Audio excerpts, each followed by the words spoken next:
Pemirsa, jangan lupa like, comment, subscribe, dan share ke seluruh sosial media Anda. Serta jangan lupa untuk aktifkan tombol lonceng notifikasi untuk mendapatkan berita-berita terupdate seputar Kepri setiap harinya.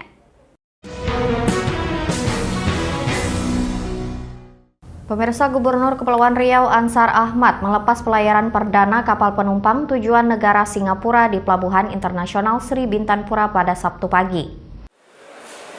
Hal ini menjadi awal dimulainya kembali aktivitas perjalanan internasional di Pelabuhan Sri Bintanpura yang sempat sepi akibat pandemi COVID-19.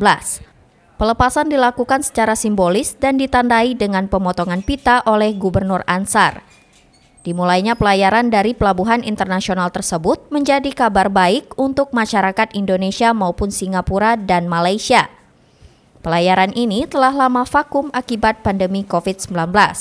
Ya, kita merasa bahagia lah ya, walaupun ini pelayaran perdana dan penumpangnya masih relatif sedikit, tapi ini kan sudah membuka pintu dimulainya perjalanan luar negeri dari Tanjung Pinang ke Singapura maupun Malaysia.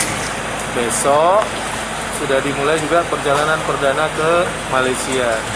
Nah, saya kira dalam waktu dekat ini bisa cepat.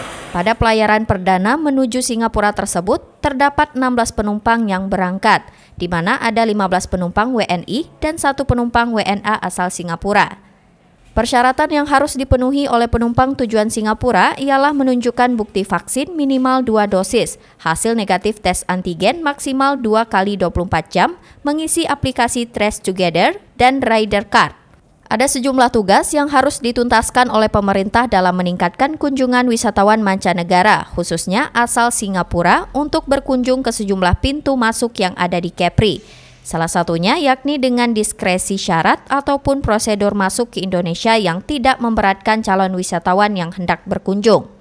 Menimbang tes PCR dari Singapura ke Indonesia yang mencapai angka Rp800.000 dinilai cukup berat bagi warga negara Singapura yang ingin masuk ke Kepri.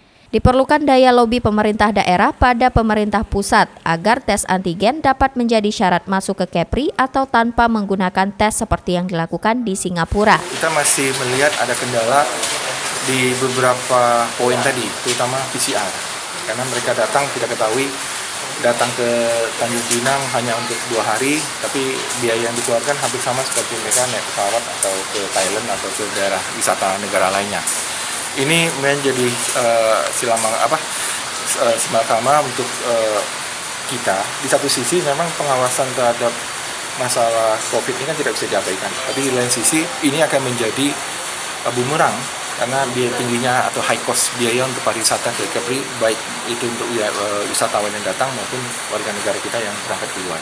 Dengan dibukanya entry point di Pelabuhan Sri Bintanpura menjadi potensi bangkitnya ekonomi di sektor pariwisata Kepri. Tak hanya itu, pemerintah juga mendorong agar sejumlah entry point lainnya juga dapat dibuka kembali.